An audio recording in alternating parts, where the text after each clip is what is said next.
لک الحمد یا اللہ الصلاۃ والسلام علیک یا رسول اللہ اما بعد۔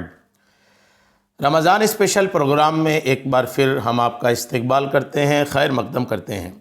آج کے اس مخصوص پروگرام میں ہم جمعۃ الوداع پر کچھ خاص باتیں آپ کو پیش کرنے جا رہے ہیں۔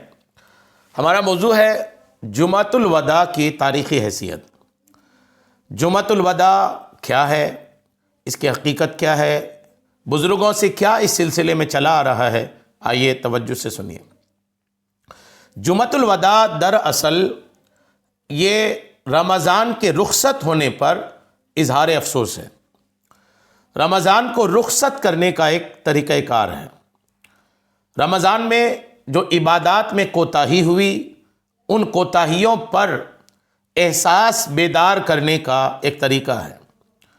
رمضان میں جس طرح عبادت ہونی چاہیے اس طرح کی عبادت نہیں کر پانے پر اظہار افسوس ہے۔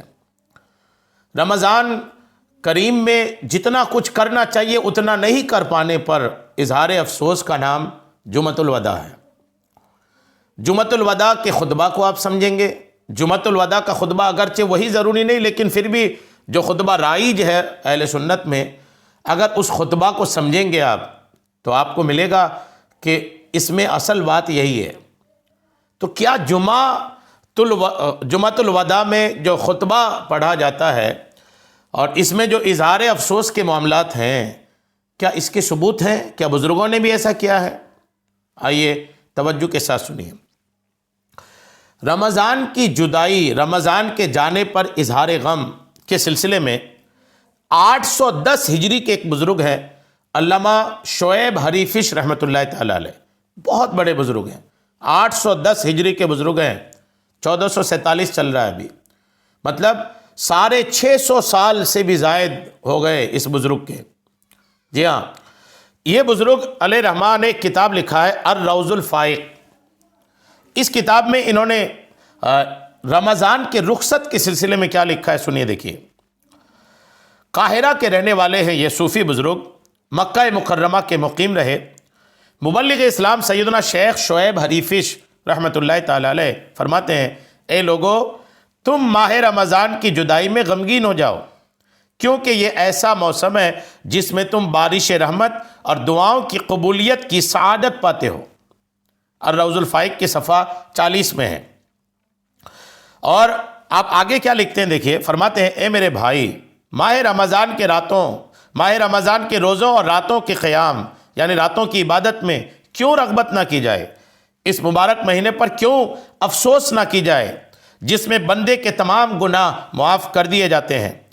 اور اس بابرکت مہینے کی جدائی پر کیوں نہ رویا جائے جس کے تشریف لے جانے سے خوب نیکیاں کمانے کا موقع بھی جاتا رہتا ہے؟ الروض الفائق کے صفحہ 41 میں مبلغ اسلام علامہ شعیب حریفش رحمۃ اللہ علیہ نے لکھا ہے، مطلب رمضان جانے کا غم، رمضان جانے پر افسوس کا اظہار، یہ سینکڑوں سال سے مسلمانوں میں چلن ہے۔ اسی کی ایک صورت ہے جمعۃ الوداع۔ اور سن لیجئے، اسی کتاب میں صفحہ 96 سے 97 میں ایک حکایت دی ہوئی ہے، وہ حکایت سنیے اور پھر آپ دیکھیں گے کہ جمعۃ الوداع کی کتنی تاریخی حیثیت ہے۔ ایک بزرگ رحمۃ اللہ تعالی علیہ فرماتے ہیں کہ میں ماہ رمضان کے جمعۃ الوداع کے روز حضرت سیدنا منصور بن عمار رحمۃ اللہ علیہ کی محفل میں حاضر ہوا۔ جمعۃ الوداع کیا کہہ رہے ہیں یہ بزرگ کہ جمعۃ الوداع کے دن سیدنا منصور بن عمار کی محفل میں حاضر ہوا۔ کتاب کب کی؟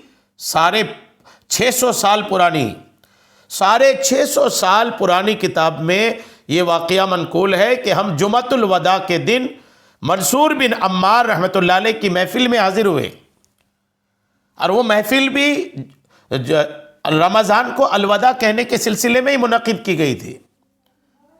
یعنی وہ لوگ تو یہاں تک تھے کہ ایک تو جمعۃ الوداع کی محفل تھی، جمعۃ الوداع کی جمعہ، اس میں تو الوداع کا معاملہ ہوا ہی، اس کے بعد پھر محفل بھی منعقد ہوئی رمضان کے رخصتی پر۔ جب اس محفل میں حاضر ہوا تو یہ حاضر ہونے والے کہتے ہیں کہ اس محفل میں آپ رحمۃ اللہ علیہ رمضان شریف کے روزوں کی فضیلت، راتوں کی عبادت اور مخلصین یعنی خلوص کے ساتھ عبادت کرنے والوں کے لیے جو اجر تیار کیا گیا ہے اس کے متعلق بیان فرما رہے تھے، اور یوں لگ رہا تھا گویا آپ کے بیان کے اثر سے ٹھوس پتھروں سے آگ ظاہر ہو رہی ہے۔ بلا شبہ اللہ عز و جل کی قسم ایسا ہو سکتا ہے، کیونکہ ارشاد باری تعالیٰ ہے اور پتھروں میں تو کچھ وہ ہیں جن سے ندیاں بہہ نکلتی ہیں۔ تو بہرحال اس میں آگے بھی اس واقعے میں باتیں ہیں، لیکن میں جو مدعا دینا چاہتا ہوں آپ کو، 650 سال پرانی کتاب میں اس کا تذکرہ کہ جمعۃ الوداع کے دن جمعۃ الوداع بھی، اور اس کے بعد پھر ایک محفل بھی منعقد کی گئی۔ آج بھی کئی علاقوں میں الوداع جمعہ کی محفلیں، اجتماعات ہوتی ہیں، ایسا نہیں کہ بند ہیں، کم ہے لیکن آج بھی ہوتی ہیں۔ دعوت اسلامی میں باضابطہ اس کا ماحول ہے، جس طرح وہ استقبال ماہ رمضان کے اجتماعات کرتے ہیں، ویسے ہی الوداع ماہ رمضان کے اجتماعات بھی کرتے ہیں۔ تو یہ رمضان کی آمد پر استقبال اور رمضان کے جانے پر الوداع، یہ بزرگوں کا طریقہ ہے، اور اسی طریقے کا ایک حصہ ہے جمعۃ الوداع، اور اس جمعۃ الوداع میں خطبۃ الوداع۔ اگرچہ شرعی حکم یہی ہے کہ یہ ضروری نہیں ہے، میں نہیں کہتا کہ ضروری ہے کہ یہی خطبہ پڑھیں گے تبھی جمعۃ الوداع ادا ہوگی، ورنہ یہ خطبہ نہیں پڑھا تو کوئی غلطی ہو گئی، ایسا نہیں ہے۔ اگر کہیں پر کوئی امام صاحب یہ خطبہ نہیں پڑھے تو مقتدیوں میں سے کسی کو کوئی حق نہیں پہنچتا کہ ان کو اعتراض کریں کہ آج آپ نے جمعۃ الوداع کا خطبہ کیوں نہیں پڑھا، کیونکہ وہی خطبہ ضروری نہیں ہے، لیکن وہ خطبہ پڑھنے کی حکمتیں ہیں، فائدے ہیں، پڑھا جائے اس کو۔ رمضان کے جانے کا غم کچھ اگر آپ کے خطبہ سے پیدا ہو گیا اور اسی میں ان کو رمضان کے جانے کے غم میں گناہوں کی توبہ کی توفیق مل گئی، الحمدللہ، کچھ رو لیا، کچھ افسوس کر لیا، تو وہ آنسو کے چند قطرے ان کے آخرت میں کام آ جائے۔ تو بہرحال یہ کہ تاریخی حیثیت اس کی ہے، اس لیے بلا وجہ اس پر انگلیاں نہ اٹھائی جائیں، بلا وجہ ان کے ثبوت پر باتیں نہ کی جائیں۔ میں ایک جملہ کہا کرتا ہوں کہ بزرگوں کے رائج کردہ کاموں میں ثبوت ٹھیک ہے، لیکن ثبوت کے ساتھ ساتھ جب ثبوت نہ ملے نا تو حکمتیں تلاشنی چاہیے۔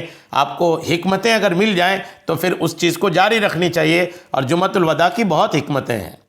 اللہ تعالی ہم سب کو خوب عمل کی توفیق عطا فرمائے، آمین، بجاہ النبی الامین صلی اللہ تعالی علیہ وسلم۔